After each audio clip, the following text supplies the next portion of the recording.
Ukraine যুদ্ধ শেষ করতে কিয়েভের সঙ্গে শান্তি আলোচনা আবার শুরু করতে চায় রাশিয়া। উচ্চপদস্থ রুশ কর্মকর্তাদের সঙ্গে এক বৈঠকে প্রেসিডেন্ট ভ্লাদিমির পুতিন জানিয়েছেন, 2022 সালের ইস্তাম্বুল শান্তি আলোচনার ভিত্তিতে ইউক্রেনের সঙ্গে বৈঠকে বসতে চায় রাশিয়া।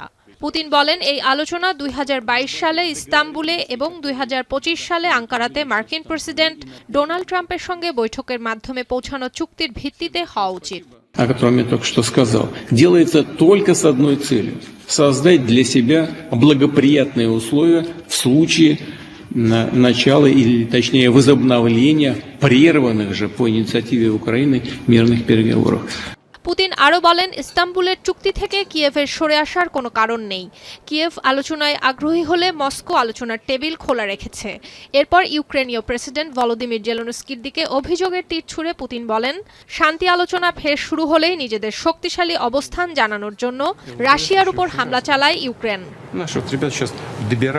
তবে এ বিষয়ে ইউক্রেনীয় কর্তৃপক্ষের পক্ষ থেকে তাৎক্ষণিক কোনো প্রতিক্রিয়া পাওয়া না গেলেও সম্প্রতি ভলোদিমির জেলেনস্কি নিজ দেশের আক্রমণকারী বাহিনীর প্রশংসা করে বলেন, কিয়েভের তৈরি করা চাপ রুশদের চলমান যুদ্ধ নিয়ে প্রশ্ন তুলতে বাধ্য করেছে। Кожен день видно, що українська влучність працює. Я вдячний усім залученим силам, СБС, Сил спеціальних операцій, СБУ, ГУР, всі наші підрозділи. 2022 সালের ফেব্রুয়ারিতে ইউক্রেন যুদ্ধ শুরু হলে বেশ কয়েক দফা শান্তি আলোচনা হয়েছে।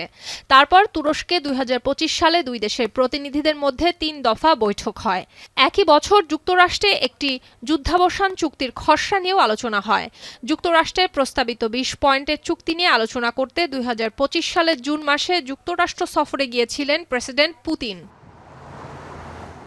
পুতিন চাইছেন তাদের দখলকৃত সব ভূমিকে রাশিয়ার ভূখণ্ড হিসেবে স্বীকৃতি দেয়া হোক, পাশাপাশি ইউক্রেনের কখনোই ন্যাটোতে যোগ না দেওয়ার নিশ্চয়তা থাকুক। কিয়েভের সামরিক শক্তি কমানো ছাড়াও রাশিয়ার ওপর থেকে সব ধরনের নিষেধাজ্ঞা তুলে নেওয়া হোক। অন্যদিকে ইউক্রেনের প্রেসিডেন্ট ভলোদিমির জেলেনস্কি চান যুদ্ধবিরতি, রুশ সেনাদের সম্পূর্ণ প্রত্যাহার, বন্দী এবং অপহূত ইউক্রেনীয় শিশুদের মুক্তি, যুদ্ধাপরাধের জন্য রুশ নেতাদের বিচার এবং রাশিয়া আরও আগ্রাসন প্রতিরোধের জন্য নিরাপত্তা নিশ্চয়তা দিক।